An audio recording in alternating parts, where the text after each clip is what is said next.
Most people think leadership starts the day you get a title, like a manager role, a team, a business card that finally says director or founder. But here's the truth. People are already following you long before that. They're watching how you handle stress, how you talk about other people when they're not in the room, and whether you keep your word when nobody's checking. That's called self-leadership. And if that foundation is shaky, no job title is going to be able to fix it. Today, we're going to break down what leading yourself actually looks like in the day-to-day. So think like your calendar, the decisions you make, and especially in how you handle your own mistakes. If you've been waiting for someone to give you leadership opportunities, my friend, this episode is for you because the work starts way before the promotion.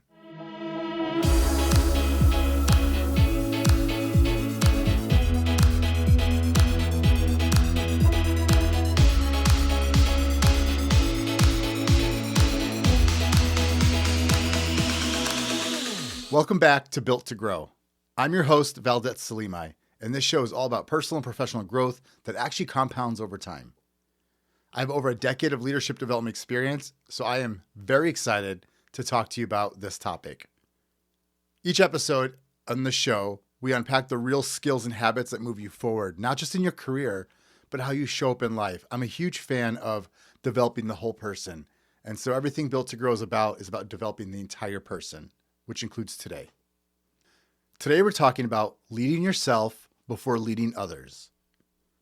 So this episode is for you if you want to lead people or projects one day, but maybe you feel like you're not there yet. Or you're already in a leadership role and you feel that gap between who you are and who people think you are on paper. Or maybe you've realized that winging it emotionally and mentally is starting to cost you. So we're going to break this into 3 parts. Part 1 will be self-feedback, how you see yourself and tell yourself the truth without actually crushing your self-confidence. Number 2 will be decision hygiene. These are the small, repeatable ways that you make and communicate decisions. And then number 3, repair after mistakes. How you handle it when you drop the ball. Because the truth is, that's when people really decide if you're a leader or not. So let's start with feedback. The first pillar of self-leadership is self-feedback. Here's the truth. Most of us are either way too harsh or too soft on ourselves. So we're either our own worst critic or we are our own best damn defense lawyer.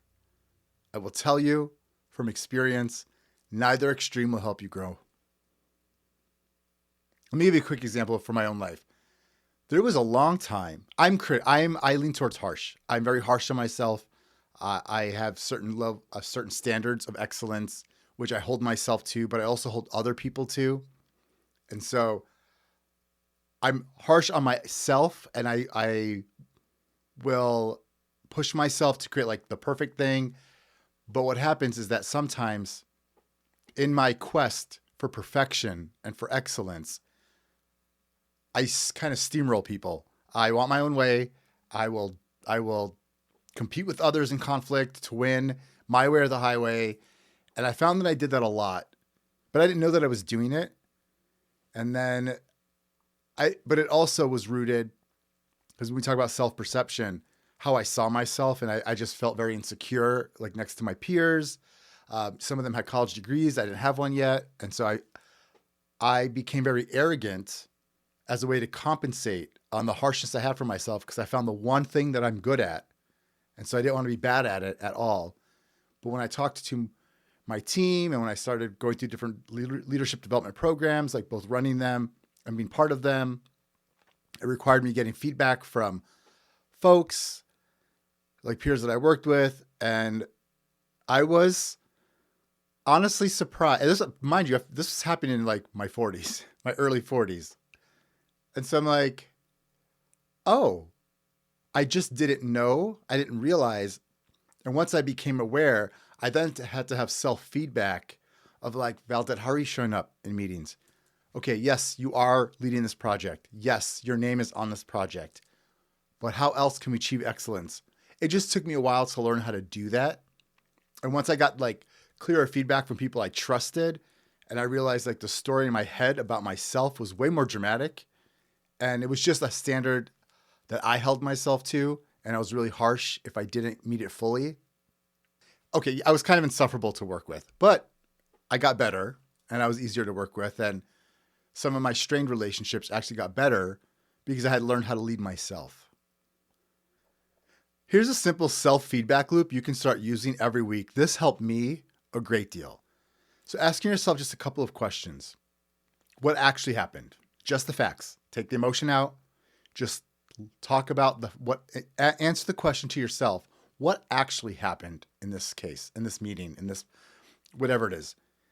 And then you want to follow up and say, okay, so here's what actually happened. What story am I telling myself about it?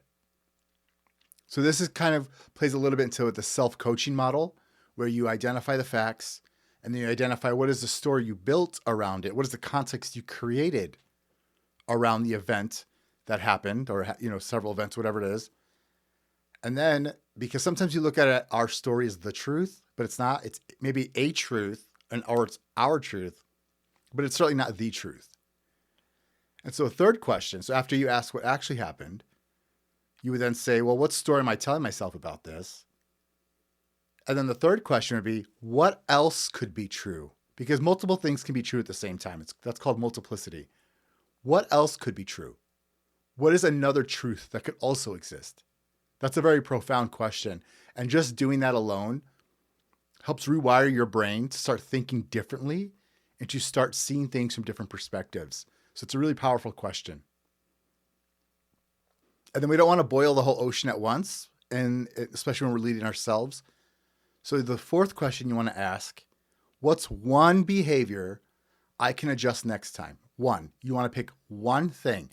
If you pick more than one, it'll be overwhelming and then you'll feel defeated. So what's one behavior you can adjust the next time? That self-awareness and that self-reflection with a commitment to a new behavior change is leading yourself. Here, let me give you like a full example. So let's say, because this happened to all of us, you miss a deadline. Okay, so the first question, what happened? You deliver the project one day late. That's it. That's the fact. Then you say, well, okay, what's the story I'm telling myself? Maybe the story is, I'm unreliable. I always mess this up. Then you want to ask yourself, okay, well, what else could be true? And it could be maybe the response is, I didn't protect my focus time, or, I didn't clarify the scope early enough to understand. That can also be true. And then one behavior to adjust, you could say, I'm going to block 90 minutes of protected work time earlier in the week, or clarify expectations with my manager sooner. As a personal coach, I've helped clients with this kind of stuff, and this has been a very impactful behavior. Just changing that one behavior and committed to that one behavior, I have seen more behavior change and more success than trying to boil everything at once. So this is definitely something that's worked for my clients and it's worked for me as well. And so I definitely suggest you give that a shot. Identify one behavior to adjust, just one. And the best way to pick out which one had the most impact, which one was the most important. Impact and importance are usually a good way to identify which thing you want to work on first. Look, leaders don't pretend they're perfect, and they also don't beat themselves up every time something goes wrong. They tell themselves the truth, and they translate that truth into the next small behavior change. Think about the past week. Where did you feel embarrassed or frustrated with yourself? What was the story you told yourself? And then what is one behavior you can tweak next time? See that right there, that's self-leadership in action. And once you're willing to tell yourself the truth, the next layer is how you make decisions. The second pillar is what I call decision hygiene. Most people think leadership is about big, dramatic decisions, but in reality, it's about hundreds of small ones. What you say yes to, what you say no to, when you speak up, and when you stay quiet. Good leaders have simple, repeatable patterns around decisions, And you can copy this today, even if no one reports to you yet. I always like to remind people too, consistency is one of the top ways to build trust with people around you. So if you have simple, repeatable patterns and you are consistent in those patterns, you will establish yourself as a self-leader, as a peer leader, and eventually a titled leader. So let me give you a simple decision hygiene checklist to help you when you make decisions. So before you say yes or no to anything, run it through this quick filter. 1, is this aligned with my current priorities? Everything cannot be a priority, so you have to choose what is your current priority, and does this thing, is it aligned with the priority, or will this add additional work that doesn't need to happen right now? That helps you answer yes or no. Is this aligned with my current priorities? Which goes into the second question. What is the real cost in time and energy? Is it appropriate or worth doing now or at some point, or can this wait until another time? Because remember, you only have a finite amount of time and energy. So whatever you put your time and energy into, you take it away from something else. So you have to decide, what's the cost here? So that's number 2. Number 3, who needs to know about this decision? Who are the stakeholders? Who are the shareholders? Is it your leader? Is it another team? Is it another division? Is it a project manager? We can't just make decisions in isolation. We have to talk about who needs to know about this decision, because we might get some more insight to help us choose yes or no. And then the fourth question you want to ask yourself is, when will I review or adjust this? So that will also help you consider, is this something I say yes or no to? When will I review this, or do I need to adjust it? Is it like a right now? Is it urgent? Can I schedule it? All things you want to consider. Now, the best part is you can literally write these 4 questions on a sticky note next to your desk and have them. And I will tell you, I am naturally a fast decision maker. So sometimes I forget these things and I have to keep a note to myself of like, okay, wait, yes, maybe I feel like I need to do this right. And maybe I feel like I need to say yes, but is it really aligned with what I'm working on right now or not? And I especially, do I have the time and energy, and is it appropriate use of time and energy? So those are things I think about myself. And then I ask about other people, like my team or, a client, here's my decision. That also helps me think about where I'm at. And then when do I review it? Let me give you an example. Because this happens all the time. Let's say your manager asks you to jump on a quick side project, because we know quick is never quick. So if we look at those 4 questions, priorities, does this support the main goals that you've already agreed on for the quarter? Cost, is this actually a 30-minute task or like a 5-hour rabbit hole? That discernment right there goes a long way. Then there's communication. If you say yes, who needs to know that your time just got reallocated? What will you be working on? What can you not work on anymore? And then the review.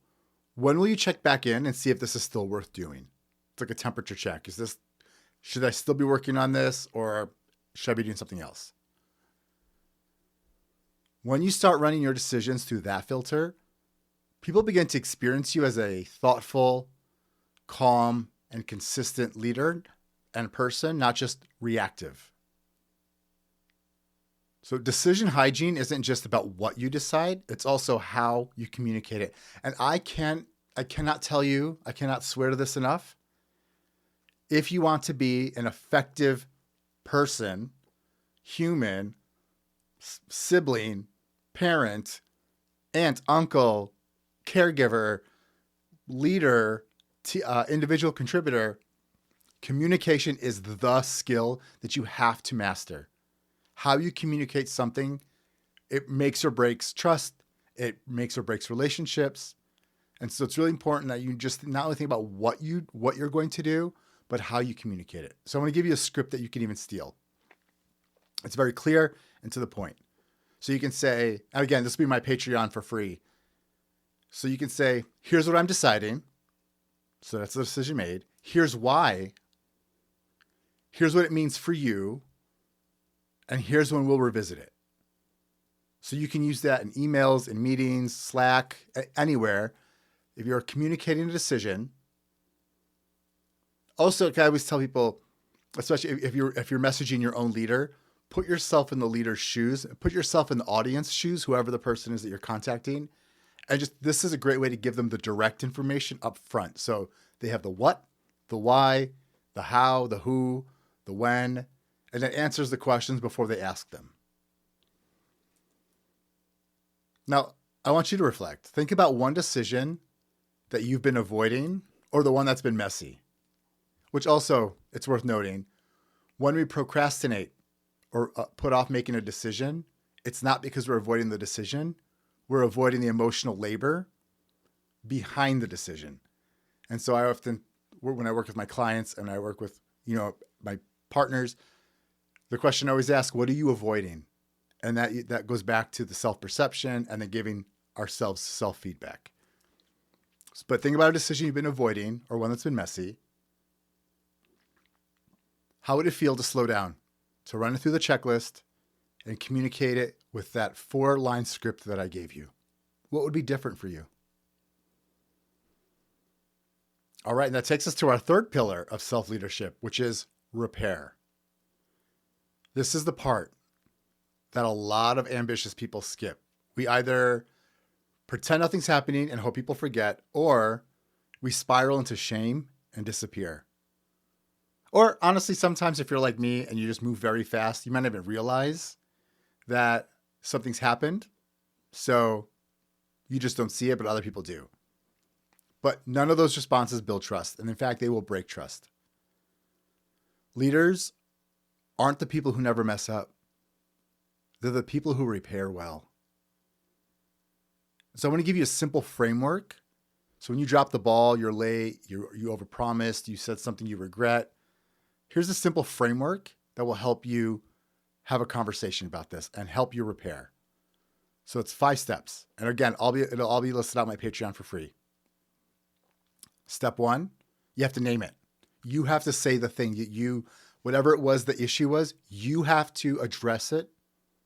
You have to be proactive and address it. So name it. I said this. I was late on this. I did this. Name the thing that happened and then own your part. I didn't turn it in. It was my fault because I did this, or I overbooked this, or I was whatever it was. Own your part and state the impact. Say, I know that you were waiting for this. I know that it really upset you, but you want to acknowledge the other person's feelings. So you want to state the impact on the business, on the person. You want to share the adjustment. Going back to that behavior change. What's the one behavior you're going to change? Going forward, I'm going to do this, or I'm going to stop doing this. And then you recommit to it. You make a promise. You are holding yourself accountable. So again, the 5 steps. Name it, own your part, state the impact, share the adjustment, recommit. And you can keep this super short. I mean, it doesn't have to be like an elongated thing. It could be something like, hey, I missed the deadline we agreed on. That's on me. I know it put pressure on your side of the project. I've blocked time earlier in the week for deep work so this doesn't repeat. You can expect the final version by Thursday afternoon, and I'll keep you updated if anything changes. Again, that's self-leadership. You're not waiting for someone to call you out. You're the one going first. Now, I want you to think of a time where someone repaired well with you. They owned it quickly and clearly. And notice how that actually increased your trust in them. That's the effect that you can create for other people. All right, friend, let's land this. Leading yourself before leading others comes down to those 3 daily practices. Self-feedback, telling yourself the truth and turn it into one small behavior change. Decision hygiene, making and communicating decisions in simple, repeatable ways. And then repair, owning your mistakes quickly and clearly and showing people how you'll adjust. You don't need a title to start doing any of this. You can start that today in the way you handle your own calendar, your own commitments, and your own communication. So your action step this week, you have homework. Pick one of these 3 areas and choose a tiny next move. Maybe it's running one situation through the self-feedback loop. Maybe it's using that 4-line decision script in your next email. Or maybe it's repairing something that you've been quietly avoiding. Leadership is built in these small, unglamorous reps. Thanks for listening to Built to Grow. If this episode helped you, share with one person who's on their own leadership journey. And if you're not already subscribed, hit follow so you don't miss the next episode. And I'll see you in the next one.